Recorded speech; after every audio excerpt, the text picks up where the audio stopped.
We speak of war. Wanny Krieg.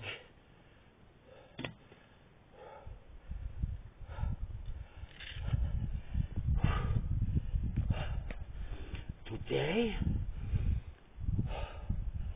I shall speak of the War of 1812. It was with the French versus the Russians.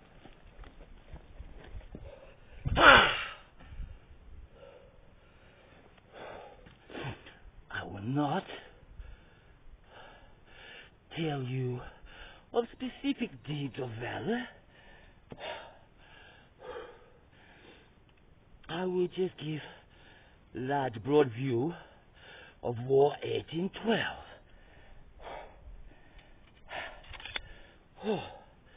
First, some history. Napoleon, Emperor of France.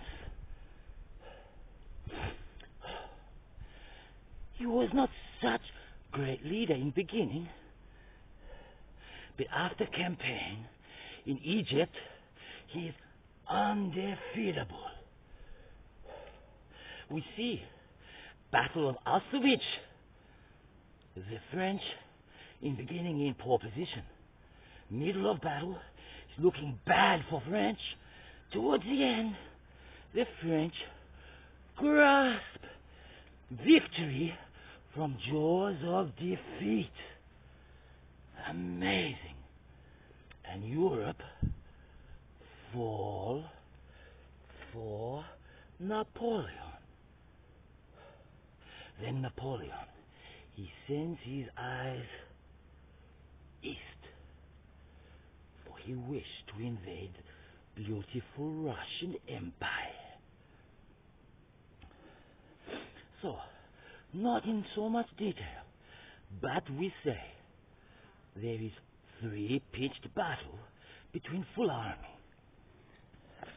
First battle, Russia is doing good. They have spread out and are encircling French troops. Looks like will be clear victory, and then Russia withdraw. Next battle, similar. Again, see Napoleon, he have one tactic, pretty much only one. Traditionally, army face each other, cannon on high ground, infantry center, light horsemen on flanks, heavy cavalry behind infantry. But no, Napoleon not do this. Napoleon, he bring his cannons forward, he put them in low part of battlefield, and for this reason is the firing of the cannon is not necessarily accurate.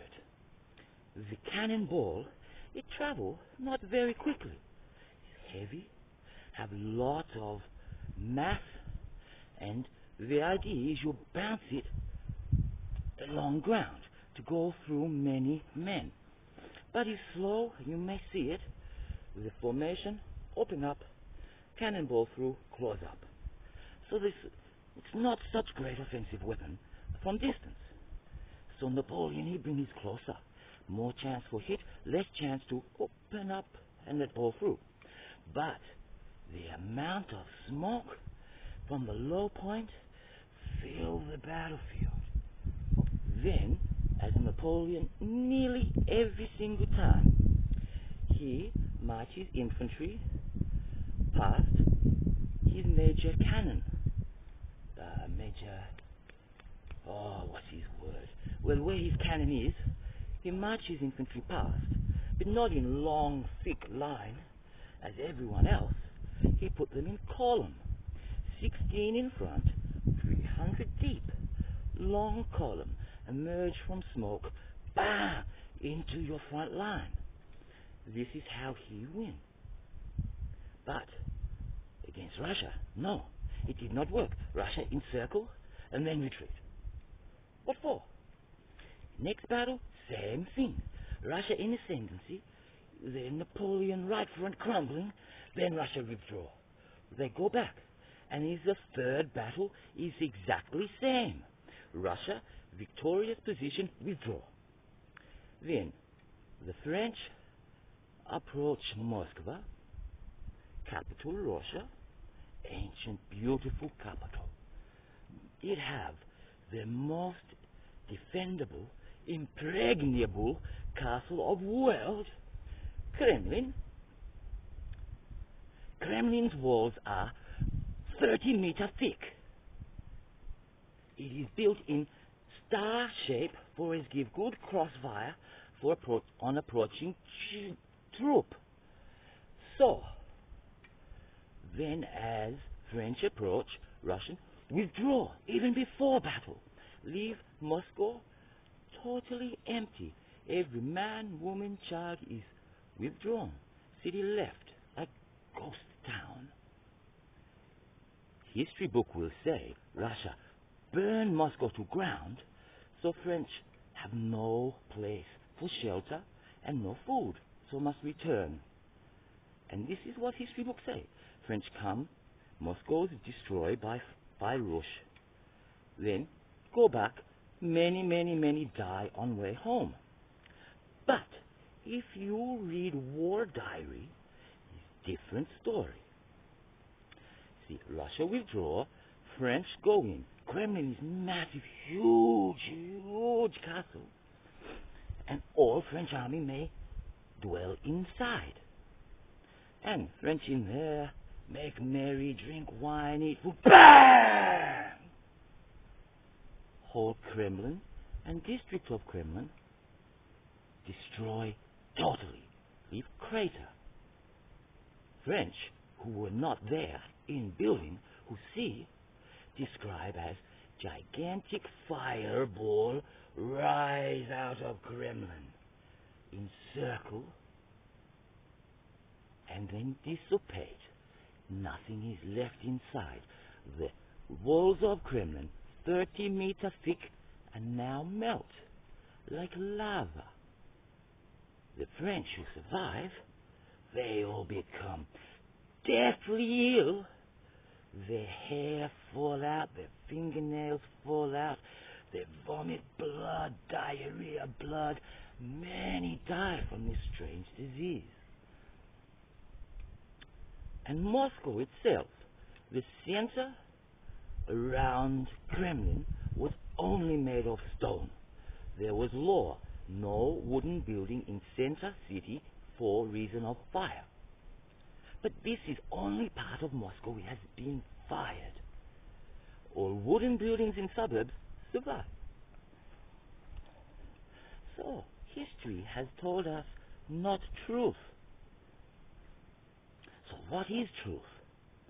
Well, what is described by Frenchman in diary is described small nuclear weapon detonated, killing most of French army.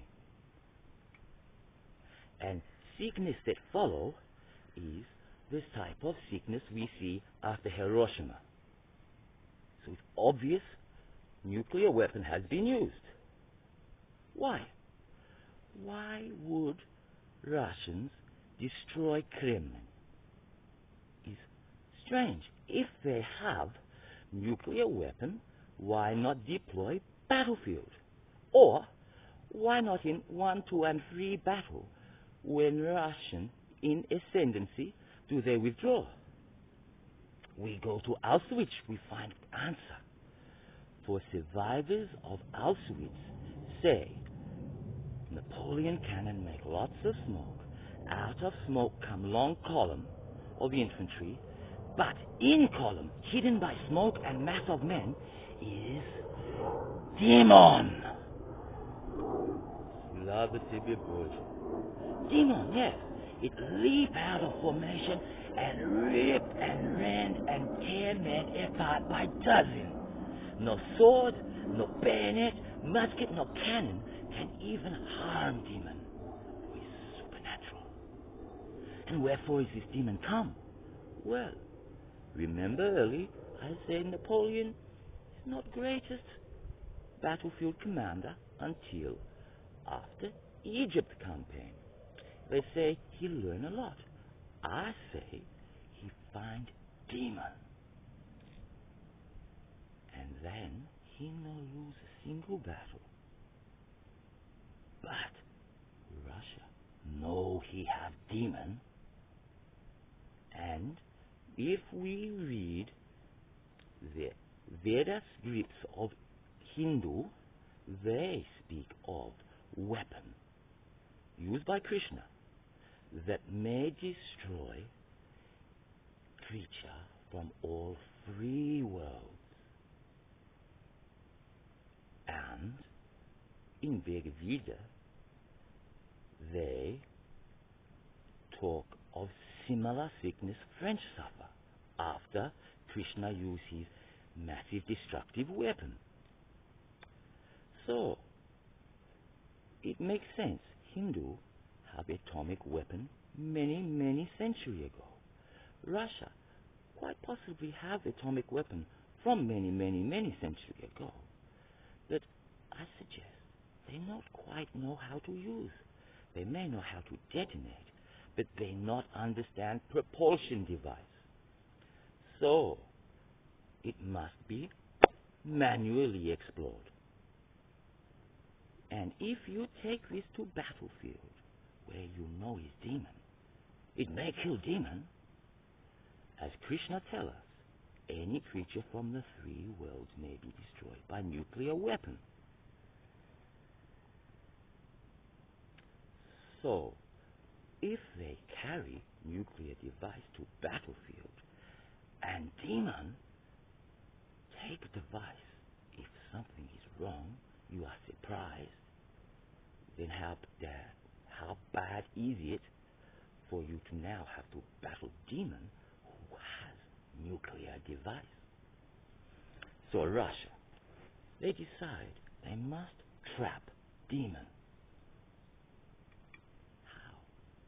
They give large bait, city incomplete, and Kremlin totally complete in its completion. If they fought battle, it would maybe destroy in parts. But the demon cannot resist to set up in the greatest of all fortresses of world. So knowing how demon is greedy, how demon is vain, how demon enjoy to show his luxury, the great Russian people give Kremlin. Demon fall for bait. Then one martyr. One man who remains nameless, but he is demon slayer, for he sacrificed his own life for to press button and release the nuclear devastation. Kill himself, kill thousands of French men, and kill one demon. French have no option, must flee. How many make it back? It is like 10%, I think history books say. Rest die on way. Well, most die in explosion. Rest die from radiation sickness. Then what happened? Napoleon, exile. Napoleon come back from exile. History books say he marched up with moderate forces, French guard with cannon. Napoleon gets off his horse. He walk up to cannon and say, "Who of you would kill me?" History books say none of them would kill him, join him for a new campaign. But I suggest he say to them, "I have another demon." And so they feel they are undefeatable, and so he may get his army again, go battle with Wellington. Wellington, he know he has no demon. But Wellington know he did have demon. So, cut long story short, in battle Waterloo, ba ba ba ba, cannons close, lots of smoke, big fat column of Frenchmen go uphill. They approach Dutch army. Dutch army run away, for they think he's demon. British know he's no demon. British line hold. Without demon, this silly tactic of 16 in front, 300 in back, no work when you not have demon. And so, history tells us Napoleon defeat. But the real defeat was from Russia, where they destroy this evil demon. Slava Tebie